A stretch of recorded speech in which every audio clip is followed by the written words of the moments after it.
ये है जनाब अस्तोर। अस्तोर पाकिस्तान के सूबा गिलगित बल्तिस्तान का एक ज़िला है। ज़िला अस्तोर गिलगित बल्तिस्तान के इन खूबसूरत इलाक़ों में शुमार किया जाता है जो अपने कुदरती हुस्न से माला माल है। ज़िला अस्तोर जो सतह समंदर से 2600 मीटर बुलंदी पर वाक़ है। अस्तोर छोटे बड़े तकरीबन 100 गाँव पर मुश्तमिल है। अस्तोर के लोग इंतहाई सादा और मेहमान नवाज हैं जो दुनिया में अपनी मिसाल आप हैं। इस वक्त मैं मौजूद हूँ बाबूसर टॉप पर।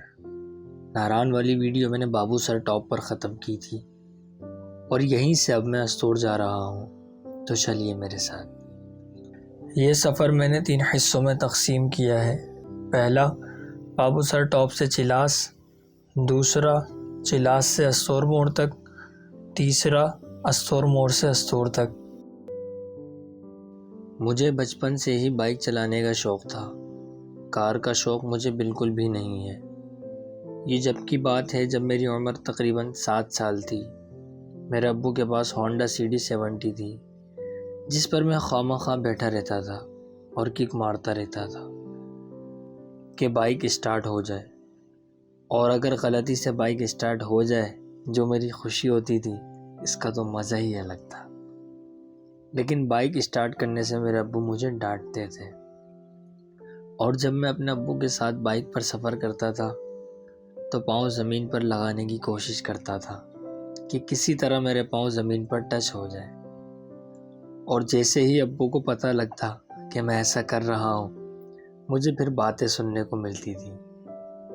ये बातें उस वक्त बुरी लगती थी, लेकिन जाहिर है माँ बाप कभी अपने बच्चों का बुरा नहीं चाहते, क्योंकि मैं खुद अब 2 बच्चों का बाप हूँ। अपनी स्टोरी को यहाँ हम थोड़ा स्किप करते हैं क्योंकि हम पहुँच चुके हैं चिलास। इस जगह को 0 पॉइंट कहते हैं।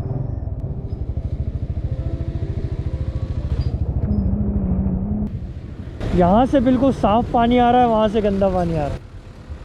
हाँ, बारिश हुई है ना, नेक्स्ट स्लाइडिंग हुई है ना गिलगित से आगे। अच्छा, पहला मरहला मुकम्मल हुआ, दूसरा मरहला शुरू हुआ चिलास से अस्तोर मोड़ के लिए। ये तकरीबन 60 किलोमीटर बनता है। ये रास्ता तकरीबन लैंडस्लाइड वाला है, इसलिए काफ़ी मोहतात होकर गाड़ी चलाना है। अब आते हैं वापसी अपनी स्टोरी पर।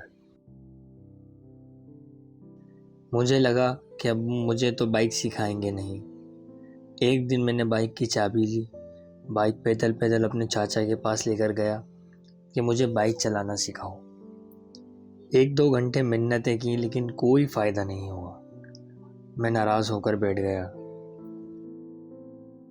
चाचा ने कहा, तुम अभी छोटे हो, मैं तुम्हें साइकिल ख़रीद कर देता हूँ, तुम वो चलाओ।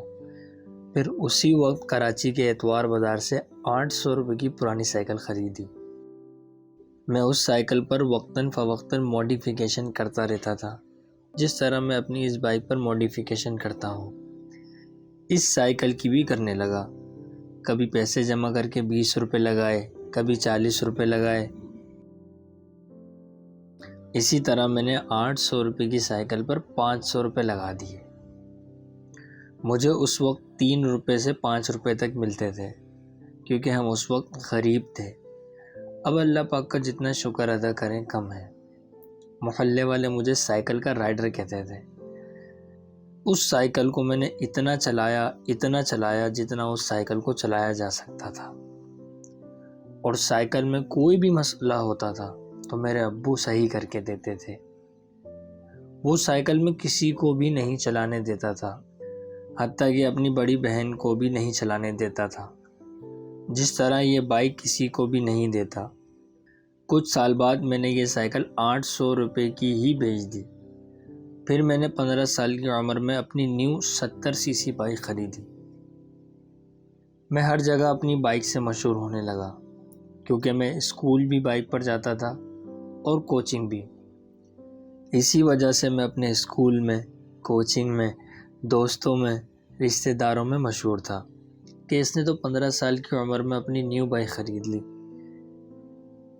मैंने बाइक्स शुरू से ही दिल से रखी हैं। पहले मैं अपनी बाइक साफ़ करता था, फिर ख़ुद साफ़ होता था। फिर 2 साल बाद वो बाइक किसी वजह से बेच दी। 18 साल की उम्र में मैंने एक और न्यू बाइक ख़रीदी। 1 साल बाद वो बाइक चोरी हो गई। फिर मेरी अम्मी ने कुछ अरसे बाद न्यू बाइक दिलवाई। 6 महीने बाद वो भी चोरी हो गई। फिर कुछ अरसे बाद चौथी न्यू बाइक निकलवाई। 2020 के लॉकडाउन में वो भी चोरी हो गई। इस तरह कराची में 2013 से 2020 तक मेरी 3 बाइक्स चोरी हो गई। फिर मैंने कुछ टाइम बाद थोड़ी चली हुई बाइक ख़रीदी। अल्हम्दुलिल्लाह वो अभी तक है, छोटा भाई चलाता है। और मैं ये GS 150 चलाता हूँ, जो कि मैंने 2022 के शुरू में ख़रीदी थी। कराची में तो अभी भी बाइक चलाते हुए हर वक्त डर लगता रहता है कि कहीं डकैत ना आ जाए। मैंने पूरा पाकिस्तान घूमा, लेकिन सिर्फ मुझे अपने शहर कराची में ही डर लगता है और कहीं नहीं लगता। ये हमारी बदकिस्मती है। अल्लाह पाक हम कराची वालों की हिफाजत फरमाए। ये बाइक मेरी किस किस तरह चोरी हुई वो मैं आपको किसी और वीडियो में बताऊंगा।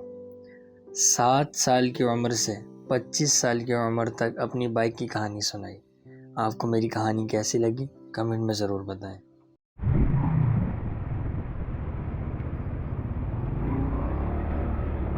ये ख़तरनाक तरीन लैंडस्लाइडिंग एरिया ही है।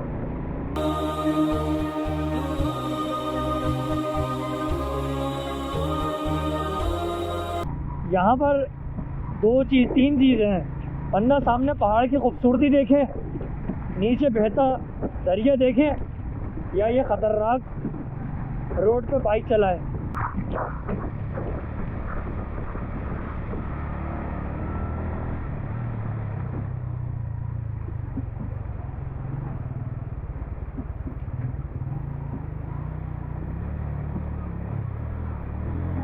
आप पहाड़ों की ऊंचाइयां देखें, ये पहाड़ कहाँ जा रहे हैं।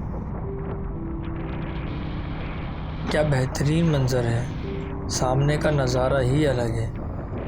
इस्लामाबाद से अब तक मैं किसी जगह बोर नहीं हुआ। वो एक शेर है ना, कुछ सफ़र मंजिल से ज़्यादा खूबसूरत होते हैं, तो यहाँ ऐसा ही है। मेरे लिए ये कुदरत के नज़ारे वाकई हैरान कुन हैं। शायद मैं पहली मर्तबा आया हूँ इसलिए, या फिर कोई और वजह है।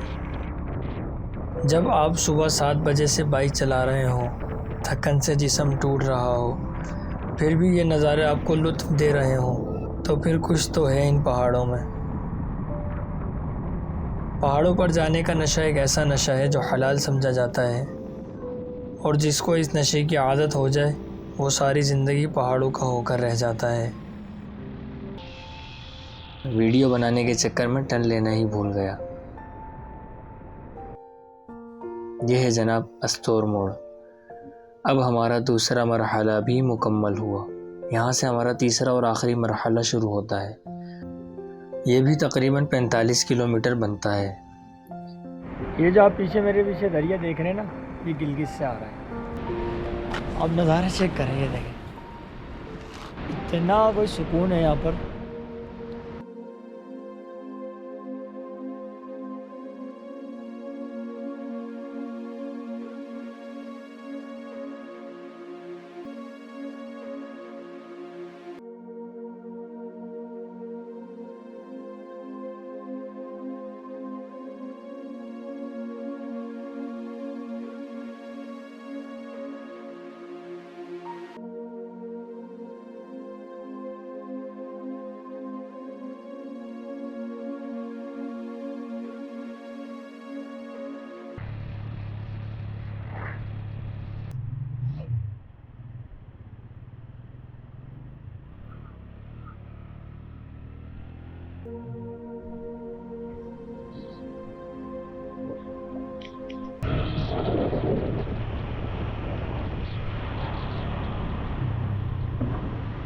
पानी चेक करें कितना तेज़ है पानी।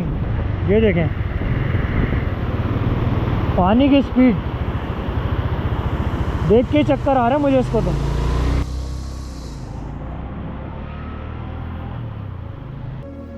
यहाँ आकर तो ऐसा लगता है कि मैं किसी खौफनाक वादी में एंटर हो गया हूँ। ये रास्ता है तो ख़तरनाक, लेकिन बलूचिस्तान जैसा नहीं। बलूचिस्तान में तो पहाड़ों पर रास्ता बना बना कर आगे जाना पड़ रहा था। बलूचिस्तान का टूर बहुत मुश्किल था। यहाँ एक चीज़ का ख़तरा 24 घंटे है, वो है लैंडस्लाइडिंग का, जो कि बलूचिस्तान में इतना नहीं है।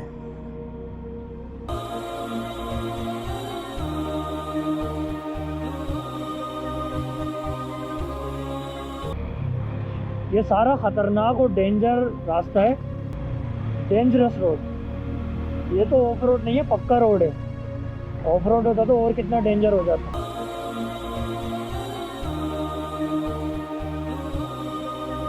जिन लोगों ने ये रोड बनाया है इनको मेरा सलाम है। बड़ी हिम्मत वाला काम है ये। मैं चाह कर भी नीचे नहीं देख पा रहा, इतनी गहरी खाई है।